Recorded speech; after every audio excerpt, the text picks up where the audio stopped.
কৃষ্ণনগর পুরসভা জন্মলগ্ন থেকেই পরিচিত কংগ্রেসের শক্ত ঘাঁটি হিসেবে, কিন্তু পুরো ভোটের কয়েকদিন আগেই সেখানে ভাঙন ধরায় তৃণমূল। চেয়ারম্যান সহ 13 জন কাউন্সিলরই যোগ দেন শাসক দলে।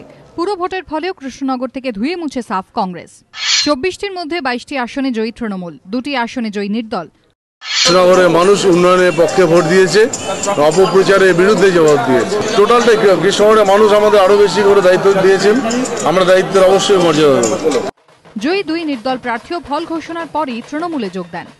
কৃষ্ণনগরের মানুষ 1.5 লাখ লোক এখানে বাস করে, 1,56,000 মানুষ। তারা দুহাত ভরে আশীর্বাদ করেছে, আমরা তাদের প্রণাম জানাই, কৃতজ্ঞতা জানাই, সেলাম জানাই।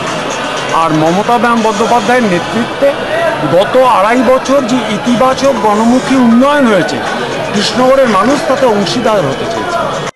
কংগ্রেসের আরেক শক্ত দুর্গ বহরমপুরে বিরোধীরা প্রথম খাতা খুললেও পুরসভার রাশ কংগ্রেসের হাতেই। কিন্তু আগাগোড়া কংগ্রেসের হাতে থাকা পাশের জেলা কৃষ্ণনগরে সম্পূর্ণ বিপরীত ছবি কেন? রেল প্রতিমন্ত্রী অধীর চৌধুরী স্বীকার করে নিচ্ছেন, কাউন্সিলরদের দলত্যাগের জেরে ধাক্কা খেয়েছে সংগঠন।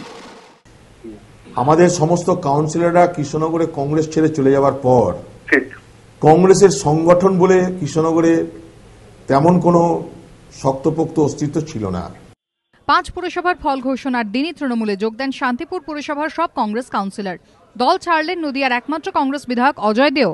তবে অধীর চৌধুরী জানিয়েছেন, অজয় দের দলত্যাগ দুঃখজনক, তবে তার প্রতি শ্রদ্ধা অটুট থাকবে। অজয় দাদের মতো লোক কংগ্রেস ছেড়ে চলে যাওয়াটা আমার কাছে খুবই এটা আমার নিজেরই একটা বড় প্রশ্ন। আমি অজয় দার চলে যাওয়াটা আমার কাছে খুব দুঃখজনক।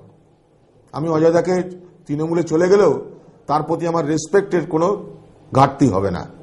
কাউন্সিলরদের দলত্যাগের ফলে ইতিমধ্যেই একাধিক পুরসভার রাশ কংগ্রেসের হাত থেকে চলে গিয়েছে তৃণমূলের দখলে।